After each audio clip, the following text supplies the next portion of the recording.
Perkenalkan, nama saya Nita Paramita dari kelas MA 18C1, mata kuliah Manajemen Sumber Daya Manusia lanjutan, dan Bapak dosennya adalah Bapak Muhammad Eksan.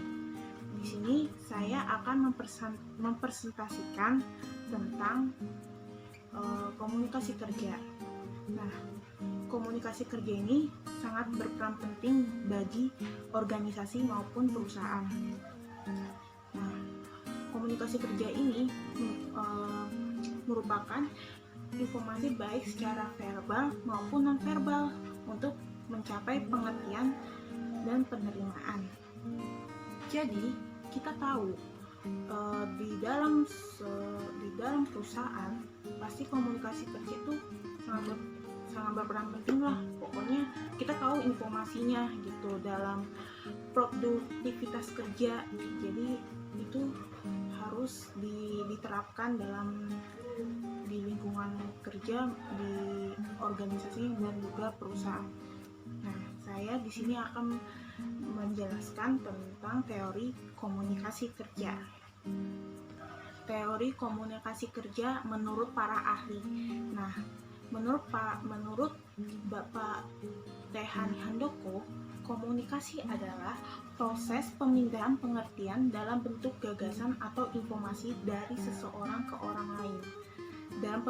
Dalam perpindahan pengertian tersebut tidak hanya sekedar kata-kata yang digunakan dalam sebuah percakapan, juga dibutuhkan ekspresi wajah, intonasi, titik putus vokal, dan lain sebagainya.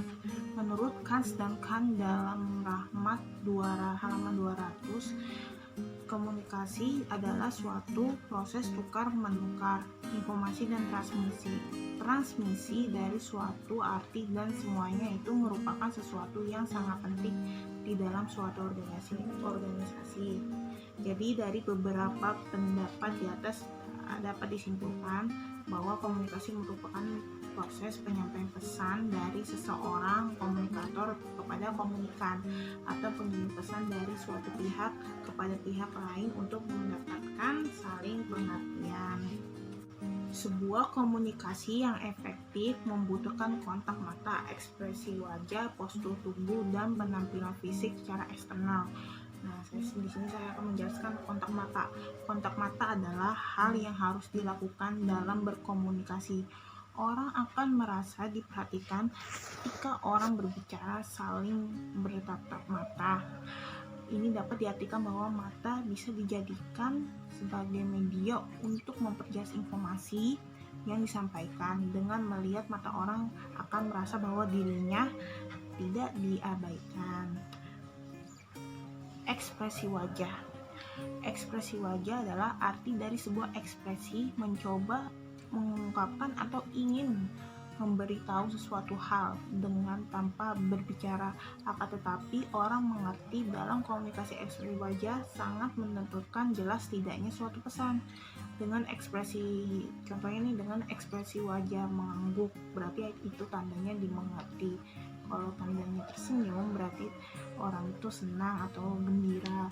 Dengan mengajukan jari telunjuk atas, ini berarti ungkapan untuk mempertegas kayak gini, jangan ini gitu.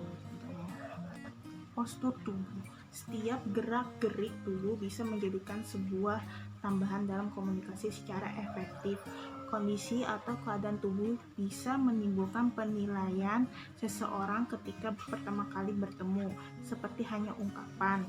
Kesan pertama begitu menggoda, misalkan postur badan yang lebih kecil dan juga yang lebih besar.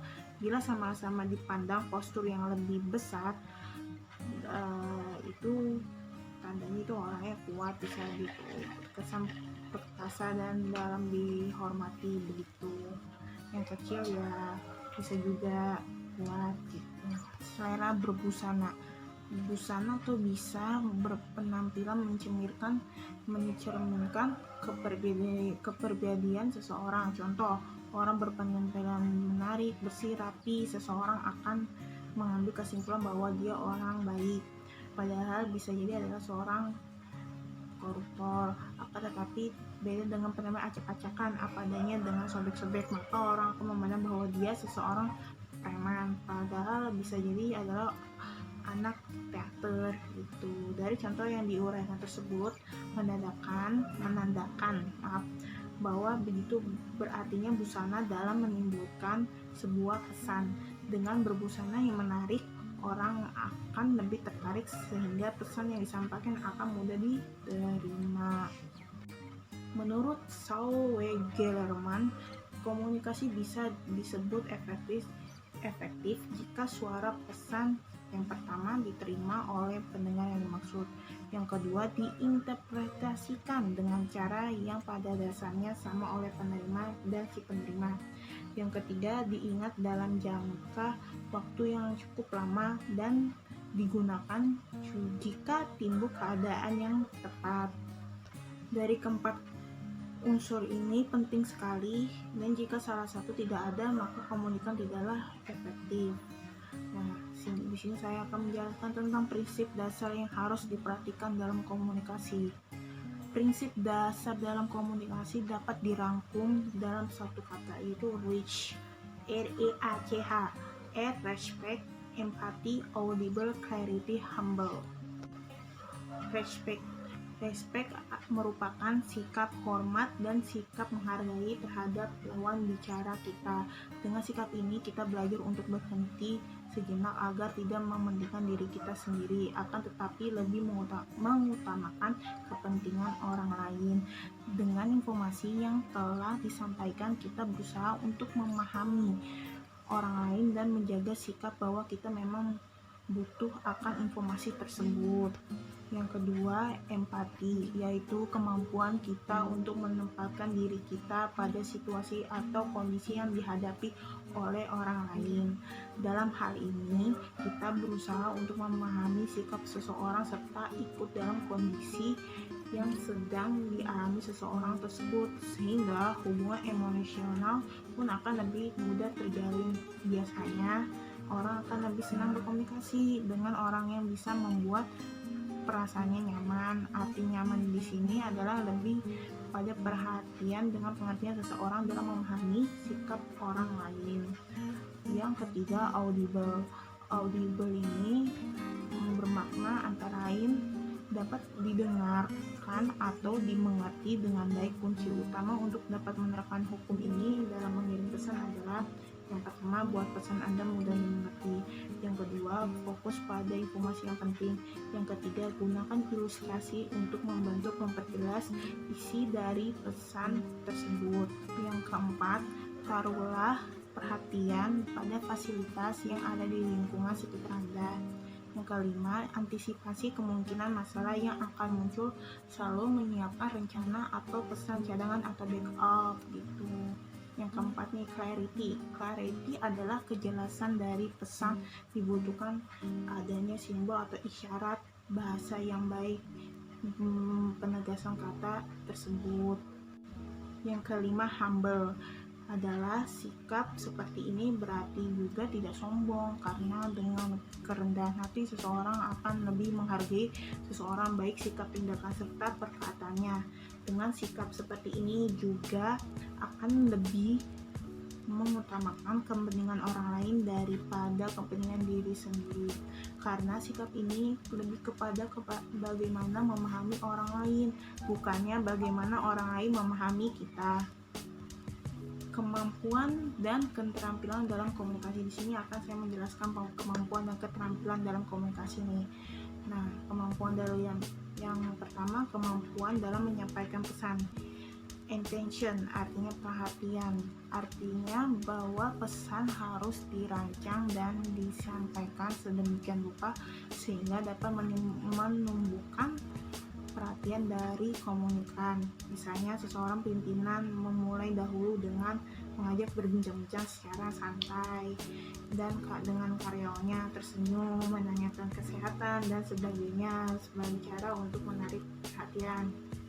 Terus need, kebutuhan, artinya bahwa komunikator kemudian berusaha meyakinkan komunikan bahwa pesan yang disampaikan itu penting bagi komunikan. satisfaction atau yang disebut pemuasan. Dalam hal ini, komunikator memberikan bukti bahwa yang disampaikan adalah benar. Terus yang ketiga, visualization atau yang disebut visualisasi adalah komunikator memberikan bukti-bukti lebih konkret sehingga komunikan bisa turut menyaksikan. Yang kelima, action, tindakan. Adalah komunikator mendorong agar komunikan bertindak positif, yaitu melaksanakan pesan dari komunikator tersebut. Kemampuan dan keterampilan dalam komunikasi ada dua ya. Tadi kan saya jelasin kemampuan dan menyampaikan pesan, itu yang ada attention, needs, satisfaction, visualization, action. Nah, di sini ada dua nih.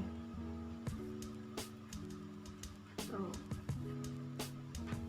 Nah, di sini tuh ada dua. Yang kedua ini adalah kemampuan dalam menerima pesan, mendengarkan. Yang ketiga, kemampuan dalam memberikan umpan balik. Nah, kemampuan dalam memberikan umpan balik, respon langsung direct. Respon ialah respon yang diberikan langsung oleh pihak komunikan, tidak memerlukan jangka waktu yang relatif lama. Terus respon yang tidak langsung, indirect respon ialah respon yang memerlukan jangka waktu. Dalam hal ini respon yang diberikan oleh pihak komunikan tertunda beberapa saat. Terus respon yang kurang dimengerti yang atau disebut zero respon ialah respon yang tidak dapat dimengerti oleh komunikator. Yang satu lagi, respon yang dapat dimengerti atau yang disebut positive respon ialah respon yang diberikan oleh pihak komunikator dan dapat dimengerti oleh pihak komunikator dengan pihak komunikan dapat saling pengertian. Nah, respon yang bersifat netral ialah respon pihak komunikan yang tidak memberikan dukungan menentangnya. Terus yang terakhir, respon yang bersifat negatif ialah respon yang diberikan oleh pihak komunikan tidak memberikan dukungan kepada pihak komunikator. Nah, segitu saya sudah menjelaskan tentang teori komunikasi dalam bekerja. Nah, sekian dan terima kasih. Mohon maaf bila ada salah kata-kata.